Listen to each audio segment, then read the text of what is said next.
फ़ायदा क्या है जीने में, खसारा क्या है? फ़ायदा क्या है जीने में, खसारा क्या है?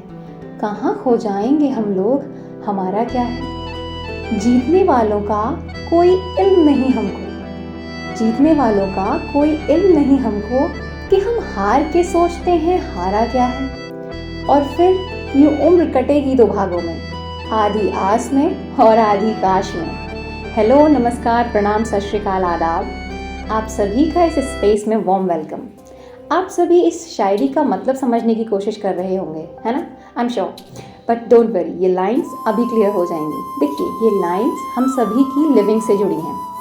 According to me, life plus happiness is living, यानी कि जिंदगी और खुशी ये जीवन जीना है। और अगर आप अपनी ज़िंदगी में खुश नहीं तो या तो आप अलाइव नहीं या आप ज़िंदगी सिर्फ काट रहे हैं। देखो, इसके कुछ प्रैक्टिकल एग्जांपल्स बताती हूँ। कभी आप बैंक में गए, लुक, कभी कभी, नॉट ऑलवेज, राइट? तो कभी आप बैंक में गए और आपने किसी क्लर्क या मैनेजर से कुछ दोबारा पूछ लिया, तो वो आपको अपना चश्मा नीचे करके ऐसे घूरेंगे जैसे आपने उनका एटीएम पिन मांग लिया हो। या किसी टीचर से एक बार समझने के बाद दोबारा डाउट पूछने की हिम्मत नहीं होती, ये सोचकर कि वो बोलेगी तुम्हें इतनी सी बात समझ में नहीं आई। या कभी उन अंकल की दुकान पर जाने की हिम्मत नहीं होती जो अपने हर सामान की तारीफ करते हुए कहते हैं इसमें बुरा ही क्या है, लेना है तो लो वरना जाने दो। या किसी दफ्तर में काम कराने जाने से पहले ये सोचना कि क्लर्क का मूड कैसा होगा। माफ़ी चाहूँगी, लेकिन यहाँ मैं किसी व्यक्ति विशेष या व्यवसाय की बुराई नहीं कर रही, ना ही कमियाँ निकाल रही, बल्कि मैं ऐसे व्यक्तियों द्वारा किए गए उस व्यवहार को पॉइंट आउट करना चाहती हूँ कि इन जनरल वो ऐसा करते क्यों हैं।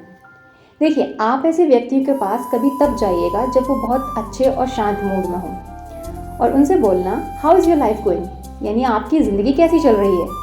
तो 99% ऐसे लोगों का आंसर होगा बस काट रहे हैं समय।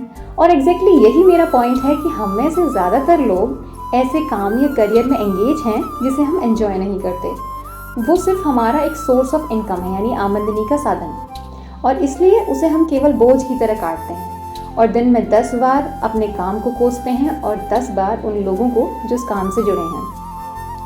और यही कारण है कि हर प्रोफेशन में हमें कुछ ऐसे लोग मिलेंगे जो कि हमें लगता है कि वो खड़ूस हैं, पर उनकी गलती नहीं है, वो उस करियर में ही नहीं जिसे वो एंजॉय करते हों। लेकिन पता है क्या, ऐसा करके हम अपनी उम्र और भी घटा लेते हैं और इसका असर केवल हम पर नहीं पड़ता, बल्कि हमारे काम पर और हम उससे जुड़े सभी व्यक्तियों पर होता है जो हमारे काम से जुड़े हैं। यानी कि हम खुद भी खुश नहीं रहते और जो हमारे पास अपने काम के लिए आते हैं उन्हें भी हम नेगेटिव एनर्जी देते हैं।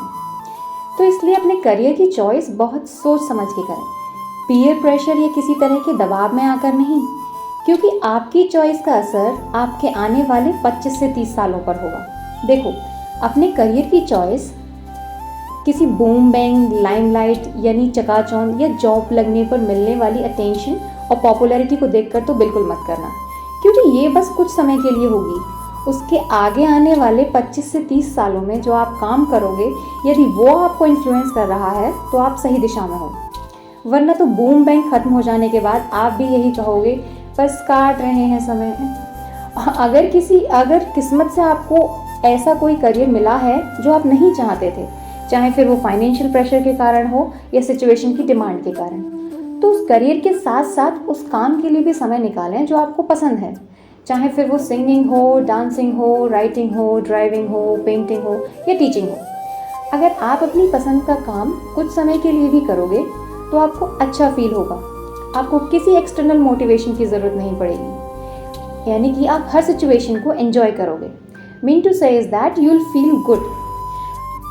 तो आप सभी की खुशी की कामना करते हुए मुझे अंत में बस यही कहना है कि किसी अगली रोशनी की आस में या अफसोस के काश में अपनी ज़िंदगी ना काटें, बल्कि खुशी के साथ जिएं। धन्यवाद।